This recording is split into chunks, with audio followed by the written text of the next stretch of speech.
Greetings and salutations, everybody. Welcome back to another little video here. For those who are new, I like to make these videos about films I enjoy and want to share. Typically, I do a lot of horror, some 80s throwbacks or films that I don't hear much about these days. But in this case, which is a rare case, where it isn't really any one of those, I just want to talk about something from another genre, which I think is worth checking out. So I've been trying to work in some more holiday films recently. Or ones which at least take place during the holidays. So for this one, I wanted to touch on the 2005 film Kiss Kiss Bang Bang.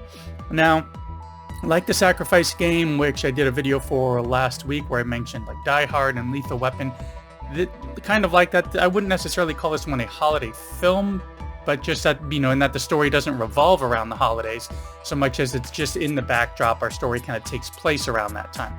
Because of that, many consider this to be a holiday classic, and they always want to work it in once a year. Now, throw in with this, we got Robert Downey Jr., Val Kilmer, and Michelle Monaghan as well.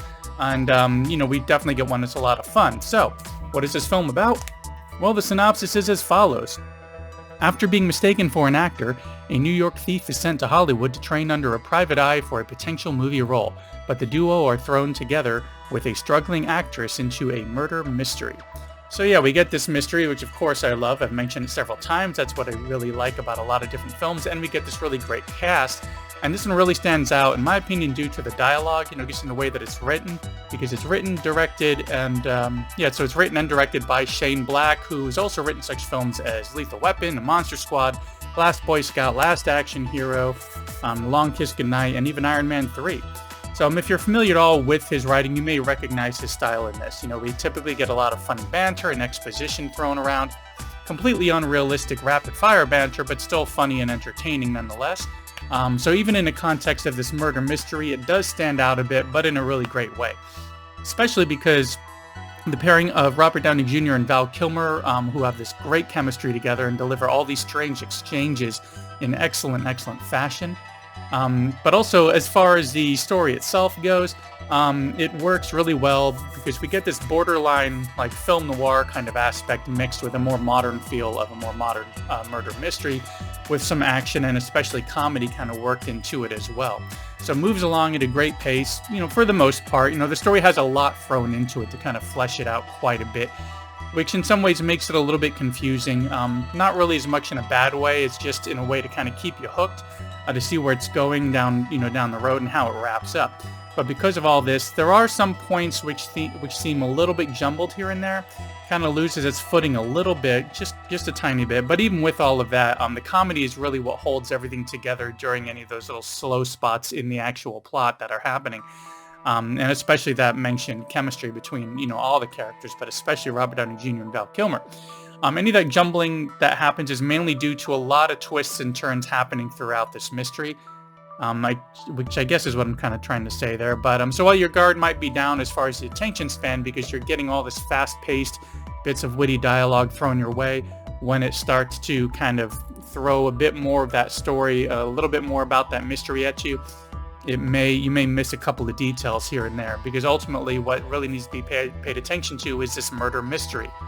But so I'd seen this one a handful of times, but never a really good quality version of it. And until I scooped it up on Blu-ray recently, which was actually pretty difficult to track down.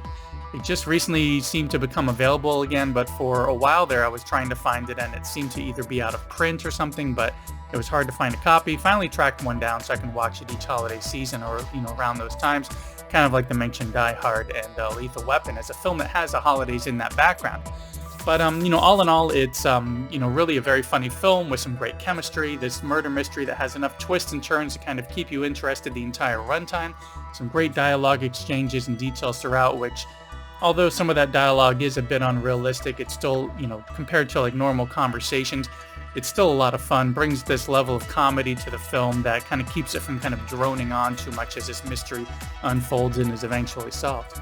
Along with that, there's the Robert Downey Jr. aspect, where, contrary to some belief, where people think that it was Iron Man that kind of saved his career, many, and I believe even Robert Downey Jr. himself, kind of credit this film to be the one that saved his career.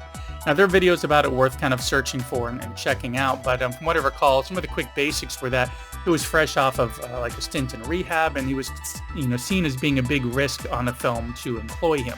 there'd have to be this extra insurance in case he has a relapse and is not able to finish the film. So there were a lot of really big risks taken just to get him into this project. Now, although the film didn't do that well in the theater, from what I heard, Jon Favreau had seen this, and once he saw his performance in this, once he saw Robert Downey Jr.'s performance, he was set on getting him cast in the role of Tony Stark when he was helming that first Iron Man film. So, luckily things worked out with that, of course, which not only did we get all the Marvel films, but we got several others. We got some of the Sherlock stuff, as well as Oppenheimer, which just came out on Blu-ray. But anyways, risks were taken. He was cast in this film, and though it didn't perform well, we got a really fun film that rekindled his career, which makes it more than worth checking out.